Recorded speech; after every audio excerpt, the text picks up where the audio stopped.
Hello दोस्तों, अंजना के channel में आप सभी का हार्दिक स्वागत है। तो आइए दोस्तों, आज मैं आप सबको बहुत सुंदर मोटिवेशनल स्टोरी सुनाना चाहती हूँ। दोस्तों, ये स्टोरी है एक राजा की और उसकी मंत्री की। दोस्तों, क्या होता है कि एक दिन राजा को कोई जरूरी मंत्रणा करनी थी, तो उसने अपने मंत्री को बुलाया। मंत्री पूजा कर रहा था, इसलिए आने में थोड़ा विलंब हुआ। राजा ने जब विलंब होने का कारण पूछा, तो उसने कहा, मैं गायत्री मंत्र जाप कर रहा था। यह मंत्र राजन लोक और परलोक में भी कल्याण के साधन जुटाता है। इस इसका फल बहुत बड़ा होता है राजन। राजा ने कहा, तब तो इससे हम भी सीखेंगे। मंत्री ने कहा, सीखने में कोई हर्ज नहीं है राजन, पर आपको वैसा लाभ ना मिल सकेगा जैसा बताया गया है। बिना श्रद्धा और विश्वास के बिना मंत्र विफल नहीं देते। मंत्र सीखने से पहले श्रद्धा की साधना करनी चाहिए। राजा ने पूछा, श्रद्धा के बिना मंत्र फल क्यों नहीं देता? मंत्री ने कुछ उत्तर ना दिया और चुप हो गए। थोड़ी देर में वहां पे एक बालक आता है। तो मंत्री ने कहा कि बालक, राजा के गाल पर एक जोर का थप्पड़ मार दो। बालक यह सुनकर सन्न रह गया, पर उसने वैसा नहीं किया। राजा को इस पर मंत्री पर क्रोध आया और उसने उस बालक से कहा कि बालक, मंत्री के गाल पर 2 थप्पड़ जोर के मारो।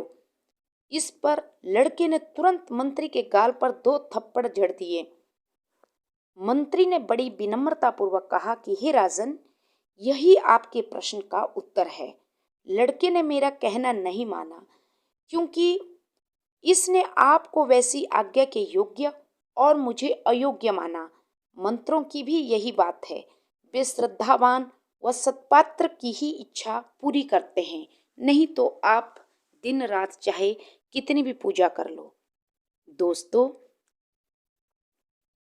यही मंत्र का भी, अगर यदि आप मंत्र का सही उच्चारण करते हैं तभी आपको उसका फल मिलता है, और अगर आप श्रद्धा रखते हैं। वेद विद्वान मानते हैं कि जो पहले स्वयं को जान लेता है वह ईश्वर को समझने की योग्यता हासिल कर लेता है। यदि मनुष्य खुद को जान ले तो वह ईश्वर को समझने की योग्यता पा लेता है। दोस्तों, मनुष्य अच्छे और बुरे दोनों कर्मों से बंधा होता है। जब तक वह जीवित है, उसके हाथ से अच्छे कर्म भी होते हैं और बुरे कर्म भी हो सकते हैं। ईश्वर, धर्म और आत्मा की खोज मानव जीवन को नियमित करने के लिए हुई है।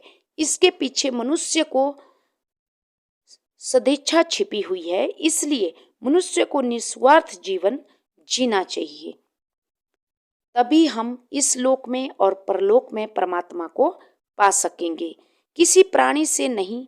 वेदों के दोस्तों, वेद शास्त्र भी यही बात मानते हैं।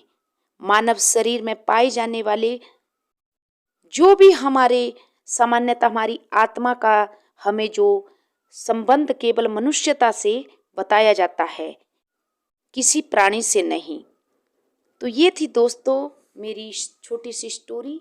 आशा करती हूँ आप सबको पसंद आई होगी। तो please subscribe my channel. Thank you.